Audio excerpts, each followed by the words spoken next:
नहीं है, इसमें बस कोई खास वो नहीं है। पर स्लाइड्स वो ओपन करो। ठीक है, ये देखिए हमारे पास ये सेलरी बॉडी है। ठीक है, यहाँ से हमारे पास विट्रियस क्लोराइड शुरू हो जाता है। ठीक है, और क्लोराइड जो है basically posterior part of the uvea में आता है। समझ आ रही है? ये यहाँ पे हमारे साथ रेटिना है। ठीक है, ये जो इन्फेक्शन है यूवियाटिस में, ये इंटीरियर यूवियाटिस से लेके पोस्टीरियर यूवियाटिस तक ये सारे जो है ये सिस्टेमिक डिजीजेस से ज़्यादा रिलेट करते हैं। ठीक है, और सिस्टेमिक डिजीजेस में मुख्तलिफ है। सार्कोडायोसिस है जो जिसमें हमारे पास स्किन पे रेशेस निकल आते हैं, लिम्फेडेनोपैथी होती हैं, और मुख्तलिफ जो ऑर्गन्स होते हैं उनमें मसला होता है। आर्थराइटिस है, आर्थराइटिस में हमारे पास जॉइंट पेन होता है। ठीक है, और एक है जुवेनाइल आर्थराइटिस, उन बच्चों में वो आर्थराइटिस होता है, जॉइंट पेन होता है जिनकी उम्र 16 साल से कम होती है। ठीक है, इसी तरह टॉक्सोप्लाज्मोसिस है जो एक micro organism intracellular obligate micro organism है जिसको हम टॉक्सोप्लाज्मोसिस गोंडी कहते हैं। ठीक है, तो वो माइक्रो ऑर्गेनिज्म बेसिकली वो प्रोटोजोआ है। ठीक है, और वो हमारे बॉडी में डिफरेंट एरिया में इन्फ्लेमेशन और इन्फेक्शन काज कर सकते हैं। ठीक है, इसी तरह हमारे पास बेसिल डिजीज़ है, वो भी सिस्टमिक डिजीज़ है जिसमें हमारे पास ओरल सोर्स होते हैं, जेनिटल सोर्स होते हैं, और आर्थराइटिस होता है, और स्किन पे भी रेशेस होते हैं। ठीक है, तो ये जो यूवियाटिस है ये उनके साथ कनेक्टेड है। और पोस्टीरियर यूवियाटिस जिसमें हमारे पास क्लोराइड शामिल है,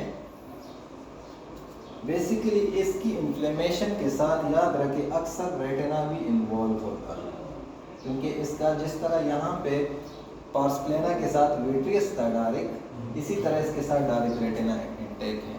ठीक है, तो कोरियो रेटिनाइटिस होता है। ठीक है, इसको हम अक्सर कोरियो रेटिनाइटिस भी कहते हैं। ठीक है, कोरियो रेटिनाइटिस में याद रखें कि ये जो हमारे पास यहाँ पे इन्फ्लेमेशन हो जाता है तो इसमें हमारे पास एक्सुडेट्स और बाकी इन्फ्लेमेटरी जो सेल्स होते हैं वो विट्रियस में आते हैं, जिस तरह यहाँ से आ रहे थे। क्लियर है? और ये जो यहाँ पे आते हैं इसकी वजह से आपकी विजन डिक्रीज होती है, और इसकी वजह से आपको फ्लोटर्स लगते हैं। ये जो हम आसमान की तरफ देखते हैं और हमें फ्लोटिंग कोई चीज़ फ्लोट करके दिखाई देती है, इसको हम फ्लोटर्स कहते हैं। ठीक है, तो ये फ्लोटर्स जो है बेसिकली ये विट्रियस बॉडी में आपके होते हैं और ये फ्लोट करते हैं। असल में विट्रियस जो है ये आपके आईबॉल, ये पूरा आईबॉल है, और इसमें ये जो विट्रियस होता है, विट्रियस इसमें ऐसे फ्लोट करता है, ये जेल है। ठीक है, जब हम अपनी आंखों को मूव करते हैं तो साथ में विट्रियस फ्लोट करता है, तो उसमें जो अगर कोई लिक्विफिकेशन हुई है, जेली टाइप स्ट्रक्चर जो है वो फ्लूइड बन गया है, तो वहाँ पे आपको ऐसे लगेगा जैसे कोई ट्रांसपेरेंट चीज़ फ्लोट करती है, और जब आप इस तरह मूव करते हैं तो वो भी ऐसे मूव करता है, या कभी कभी आप उसको फॉलो करते हुए मूव करते हैं, वो आपके आगे भागता है और आप उसके पीछे भागते हैं। ठीक है, तो फ्लोटर्स ऐसे होते हैं यहाँ पे। तो जब आप अपनी आंखें मूव करते हैं तो ये विट्रियस भी फ्लोट करता है, और इसमें आपको ये भी आपने देखा होगा कि ये जब आप ज़्यादा मूव करते हैं तो इस तरह ऊपर होते हैं, लेकिन जब रिलैक्स कंडीशन में आप होते हैं तो फिर ये नीचे बैठ जाते हैं। ठीक है, और इसमें एक कंडीशन है उसको हम कहते हैं एस्टेरॉयड हाइलोसिस। ठीक है, जिसमें आपको गोल्डन क्रिस्टल टाइप वो नज़र आता है, और ज़्यादातर वो जो है कैल्शियम और उनकी डिपोजिशन और वहाँ पे विट्रियस में आते हैं। तो जब आप ऑप्थेल्मोस्कोपी से देखते हैं फंडस, तो उसमें चमक वो रिफ्लेक्ट करती हैं उससे लाइट, तो चमक जैसे कोई छोटे छोटे पार्टिकल जो है वो फ्लोट करते हैं। तो जब मूव करते हैं आइज तो वो ऐसे ऊपर आते हैं, सिंह चटासु को दबकी वो की चिनिवा चलता हो या बर सिंह प्रेक दिया दान देखिए। ठीक है, इसी तरह ये भी फ्लोट करता है। ठीक है, तो ये फ्लोटर्स भी ऐसे होते हैं। आप इसका पीछा करते हुए अक्सर लोग जब फारिग बैठे होते हैं तो आसमान की तरफ देखते हैं और इसी को फॉलो कर देते हैं, ठीक है। तो ये हमारे पास इसमें कोरियो रेटिनाइटिस होता है और इसमें पेन नहीं होता, क्योंकि हमारे पास पेन जो है यहाँ पे पेन इसलिए नहीं होता कि रेटिना की कोई पेन के नर्व नहीं है, ठीक है। और यहाँ पे जो पेन था वो बेसिकली ट्राइजेमिनल V1 की वजह से था। वो V1 ब्रांच जो कॉर्निया के लिए आया था उसकी इन्वॉल्वमेंट की वजह से वो पेन था, लेकिन यहाँ पे पेन नहीं होता, ज़्यादा कॉमनली यहाँ पेन नहीं होता। तो इसमें आपको जो एक साइन और सिम्टम आपको नजर आएंगे उसमें ये होगा कि विजुअल एक्विटी डिक्रीज होगी, ठीक है। और विजुअल एक्विटी डिक्रीज इस हेजीनेस की वजह से होगी, और यहाँ अगर मैकुलोपैथी या मैकुला इन्वॉल्व है तो उसकी वजह से होगी, क्लियर है। इसके अलावा हमारे पास यहाँ पे अगर इन्फ्लेमेटरी सेल्स है तो इन्फ्लेमेटरी सेल्स की वजह से वो ट्रैक्शन और आरडी की चांसेस होंगे, ठीक है, समझ आ रही है। अब यहाँ पे याद रखिए इसमें एट्रोफिक पेचेस होते हैं, और एट्रोफिक पेचेस इस तरह एक्सुडेट्स की वजह से होते हैं, और ये हमारे पास पीछे कोराइड है। तो अगर हमारे पास ये यहाँ पे ये कोराइड है और ये रेटिना है, तो कोराइड के लेवल पे इसी तरह ग्रेन्यूल्स टाइप पेचेस होते हैं। तो इन ग्रेन्यूल्स की वजह से अगर ये हमारे पास फॉर एग्जांपल ये हमारे पास रेटिना है ऐसे, तो ये ग्रेन्यूल जो है इसको आगे करेगा, तो इसका रेटिना का जो पैटर्न है वो स्मूथ होगा, लेकिन इस एरिया में ऐसा होगा, ठीक है। तो अगर इस एरिया में ऐसा है तो यहाँ पे हमारे पास रॉड एंड कोन्स है, रेटिना में रॉड एंड कोन्स है, ठीक है। तो रॉड एंड कोन्स आपको एक इमेज ऐसे दिखाई देंगे जैसे वो डिस्टॉर्टेड है, ठीक है। ये स्ट्रेट पट्टी है, ये स्ट्रेट पट्टी मुझे इस तरह टेढ़ी भी नजर आएगी, ये इसकी वजह से, ठीक है, समझ आ रही है। क्योंकि रेटिना का जो स्टेटस है वो न्यूड्यूल है, पीछे से कोई पेच है, उसकी वजह से रेटिना का स्टेटस ऐसे आया है कि वो डिस्टर्ब हुआ है, ठीक है। तो इस वजह से आपको इसको हम कहते हैं फोटोमॉर्फोसिया, ठीक है, क्लियर। ये इन्फ्लेमेटरी एक्सुडेट्स है, बेसिकली आपकी कोराइडाइटिस है ना, तो कोराइड की इन्फ्लेमेशन है, तो उनके ब्लड वेसल्स की एक्सुडेट्स निकलेंगे, ठीक है। तो ये ग्रेन्यूल्स उसकी वजह से होते हैं, ठीक है, इन्फ्लेमेटरी सेल्स होते हैं। तो इसकी वजह से आपका जो रेटिना है उसका स्ट्रक्चर जो है वो ऐसे इरेगुलर, ठीक है, उसकी वजह से आप रेटिना में आपके रॉड एंड कोन्स है, ठीक है। दूसरी बात याद रखें कि इसमें हमारे पास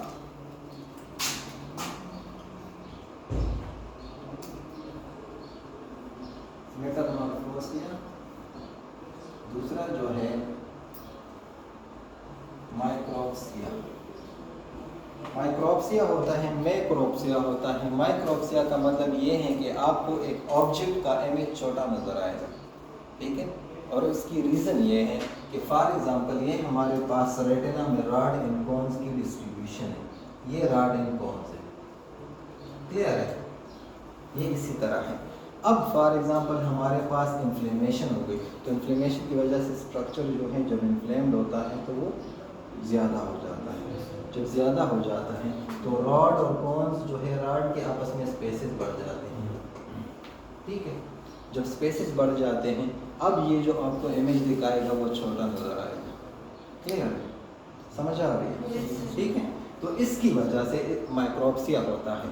और अगर इसी इन्फ्लेमेशन में ये इसका पैटर्न है और ये पैटर्न इन्फ्लेमेशन की वजह से बहुत टाइट पैटर्न हो गया तो मैक्रोप्सिया होगा, ठीक है। मायोपिक लोगों को चीज़ें छोटी नजर आती है, हाइपरोपिक को बड़ी नजर आती है। हाइपरोपिक की आंखें छोटी होती हैं, मायोपिक की आंखें बड़ी होती हैं, समझ आ रही है, समझ रहे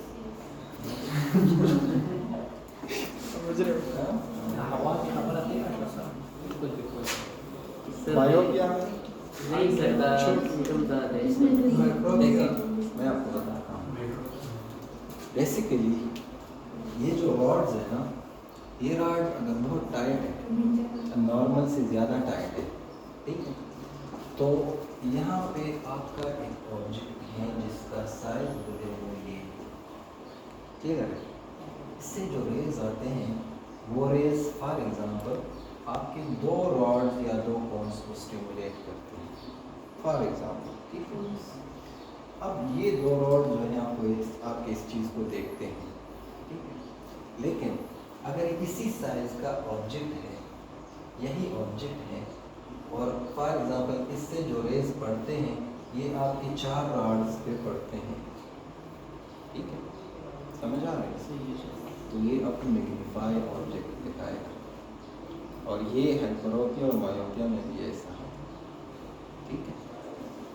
इसी तरह अगर इनके दरमियान स्पेसेस ज़्यादा है तो ये आपको चीज़ें छोटी दिखाई देगा, ठीक। वजह क्या है? This is basically the angle, और वो एंगल नोडल पॉइंट पे एक एंगल है, उसकी अब आपको समझ नहीं आएगी, वो ऑप्टिक्स में है। उसमें हम ये कहते हैं, मैं थोड़ी सी आपको आइडिया देता हूँ।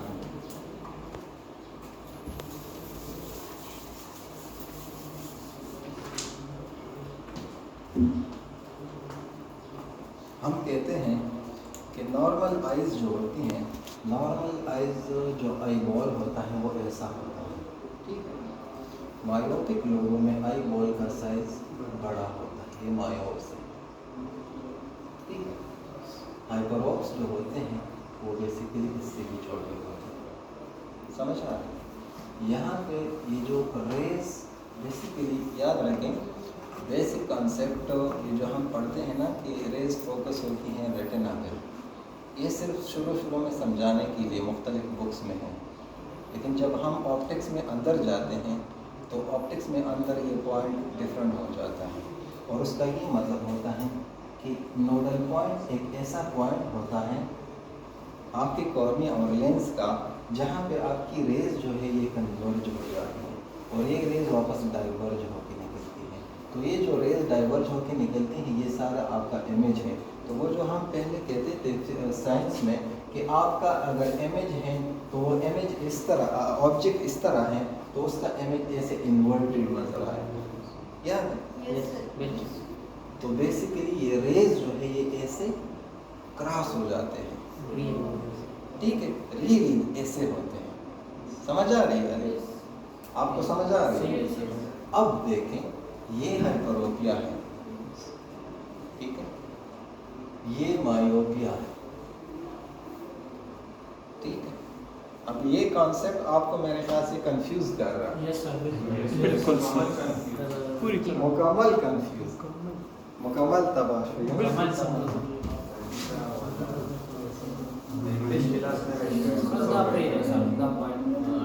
एकदम बस देखें, मैं आपको समझाता हूँ। वो कहते हैं कि अगर आपका कोई ऑब्जेक्ट से रेज आते हैं और वो दो कोन्स को स्टिमुलेट करते हैं, तो उसके बीच में आपको नज़र आएगा, बीच में आपको स्पेस नज़र आएगा, दो लाइंस हैं। फॉर एग्जांपल ये दो लाइंस हैं और ये आपके यहाँ पे दो कोन्स हैं। तो अगर इनसे रेज आते हैं और दो कोन्स को स्टिमुलेट करते हैं तो इसके बीच का आपका डिफरेंस नज़र आएगा। इसको हम विजुअल एक्विटी कहते हैं, क्लियर? तो इसमें ये जो माइक्रोप्सिया है, माइक्रोप्सिया में बेसिकली इन्फ्लेमेशन जब बढ़ जाती है तो कोन्स और रॉड्स एक दूसरे से दूर हो जाते हैं, डिस्टेंस पे हो जाते हैं, ठीक है। तो वो जो रेज आते हैं वो कम से कम कोन्स को स्टिमुलेट करते हैं। तो कम से कम कोन्स को जब वो स्टिमुलेट करते हैं, हमें एक चीज़ का जो इमेज है वो छोटा नज़र आता है, ठीक है। लेकिन ज़्यादा से ज़्यादा कोन्स या रॉड्स को अगर स्टिमुलेट करें तो हमें वो चीज़ बड़ा नज़र आता है। सिंपल वर्ड में समझ गए। तो इसीलिए कोराइडाइटिस में या कोरियोइडिनाइटिस में आपकी माइक्रोप्सिया या मैक्रोप्सिया होंगी। इब्राहिम को नींद आ रही है, ठीक है। आप इसके इतने अंदर ना जाए, ये एटॉमिक एनर्जी नहीं है, ठीक है। इब्राहिम कभी कभी किसी पॉइंट के बारे में सीरियस हो जाते हैं। अंधेरे में, गुप्त अंधेरे में, ठीक है, गुप्त अंधेरे में गुफा में मैं बड़ी शुद्ध उर्दू बोलता हूँ। हिंदी से बात करा आपको शादी में सर भी आपको हिंदी अपने आप पे बोलना विश्वास है विश्वास सर तो गुप्त अंधेरे में आपने कभी फील किया है कोई फ्लैश हुआ हो लाइट का? फील होता है। तो पतियार किसे ना समझ ना सर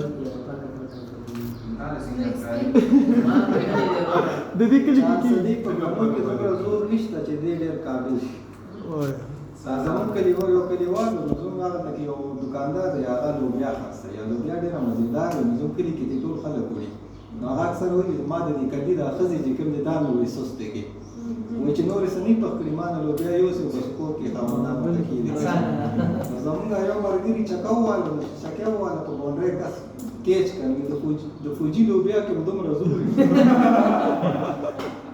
मैं चार सदी गानों के उदम ठीक है। इसमें फोटोक्सिया होता है और फोटोक्सिया वही flash of light directly feel करते हैं, ठीक है। और आप कभी कभी फील करते होंगे, मैं अक्सर रजाई के अंदर फील करता हूँ जब रजाई के साथ मेरे हाथ लग जाते हैं। आपण मी रजाई सचतवेली नदला उसका देवा वो उसका देवा यखने की शेष कंपनी खबरना कुल इज्जत तब नंबर तो बड़ा मैडम तब इमाने से एबीसी रहती है और ती वेतन का सिंह ना आ रहा मैडम दा से कोचिंग विदाउट प्रोफेशनल लाइफ कैसे के अच्छा, photo mean light, opsia flashes flashes of light, ठीक है। तो माइक्रोऑप्सिया, मैक्रोऑप्सिया और फोटोऑप्सिया,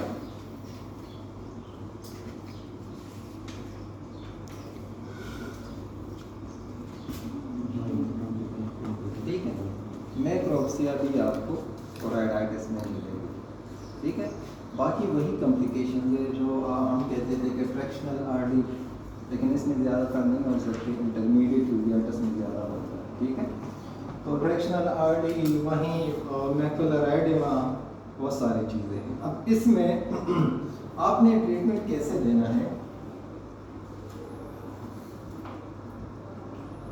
ट्रीटमेंट याद रखें कि एक तो आपने एंटीबायोटिक्स और ये स्टीरॉयड्स और ये यूज़ करने हैं। दूसरी बात ये है कि ये जो डिजीज़ हैं बेसिकली ये हमारे पास सिस्टेमिक डिजीज़ के साथ कनेक्टेड है। तो फॉर एग्जांपल आपको ट्यूबरक्लोसिस है, तो अगर आप ट्यूबरक्लोसिस को ट्रीट नहीं करते तो ये रिकरेंट होगा, चाहे आप इसको ट्रीट कर भी दें फिर भी होगा, ठीक है।